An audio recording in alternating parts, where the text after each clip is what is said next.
Hello and welcome to the lecture. Okay, so in this lecture, I'm going to teach you something that's called kinematics. So in Anime Studio, you use what's called forward and inverse kinematics. Okay? Spell out like this. And if you need to, you can Google it. Nope.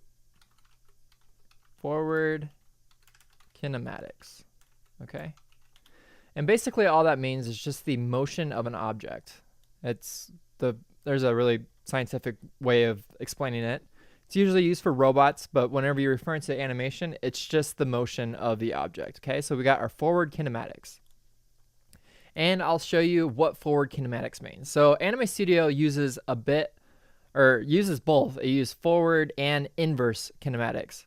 So this is an example of forward kinematics. We'll use his arm for an example. Okay, so his arm is controlled by what's called a parent-child relationship. And I'll talk more about that in the next lecture. But it's basically, as you can see here, there's this bone and it has an arrow connecting to the forearm bone with an arrow connecting to the shoulder right there with an arrow connecting back to the chest area. Okay, so this is his head, this is his chest.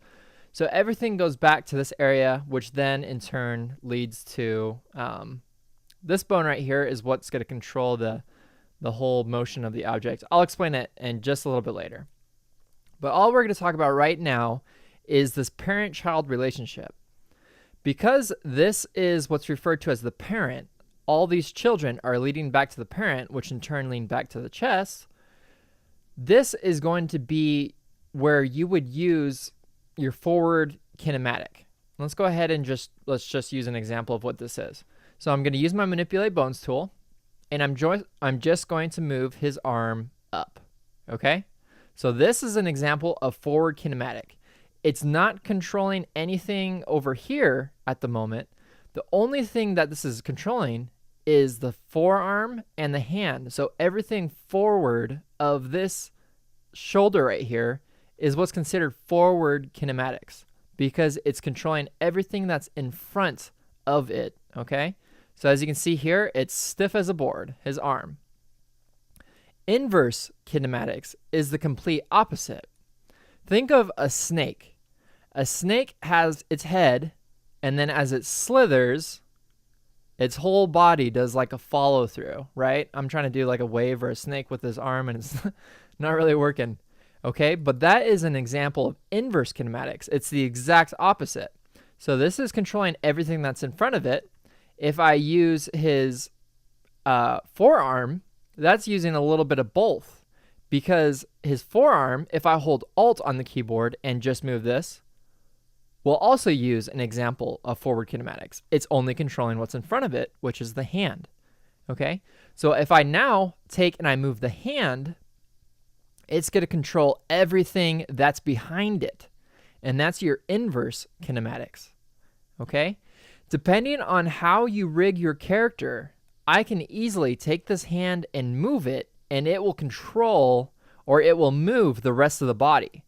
But because I rigged it in such a way that with this parent-child relationship, the motion ends here, just at the arm. Because typically your hand isn't going to control your head. Oops, didn't mean to take that off. Isn't going to control, I don't know why that's coming off. That's weird. I think I just ruined my parent-child relationship. Indeed, I did. Okay, so let me just fix this real quick. There we go. So your hand isn't going to control the whole entire body. It's not going to control its whole entire movement. Or at least I don't want it to. He's not a snake. He doesn't have a snake hand that then in turn controls the whole entire body. This isn't the head of the snake. This is just the hand. And all it's going to do is it's going to affect his forearm and his shoulder. That's all I want it to do. Same thing with the head. I don't want the head, when he turns his head, I don't want it to affect the rest of his body. Okay? So I used forward kinematics. I don't even know if it's forward kinematics. All I did is I just bound this one bone to this one layer. I left this alone. I didn't let it affect anything else. Okay? So that's all you need to remember when you think of forward and inverse kinematics. Inverse kinematics are great for walk cycles, for hand motions like this. say for the rest of his body, this is using a little bit of both of forward kinematics. It's controlling everything in front of it. As you can see, his arms are like at an airplane. But it also uses inverse kinematics because it's controlling this bone that is behind it, okay? So that is forward and inverse kinematics. Just remember that. It's because I'm going to quiz you on it. It's everything, forward kinematics is everything in front of the bone, okay? So anything that this is the parent of, and we'll talk about that a little bit later, the parent and the children relationship. But this is your forward kinematic. This is your inverse kinematic.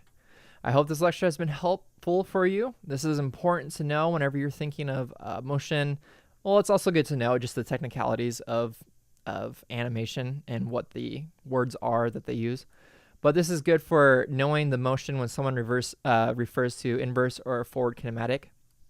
Typically, in a 3D animation software, you actually have like a Boolean or a true false statement type thing. You have to either turn on or turn off your forward or inverse kinematic, okay? Because on a 3D animation, rigs, I'm not too familiar with 3D animation, but I know that the rigs get pretty stinking complex. There's a lot more bone structure that goes into it versus Anime Studio and what you can do with this. But there's like almost like a switch. You have to turn on and turn off your forward kinematics, okay?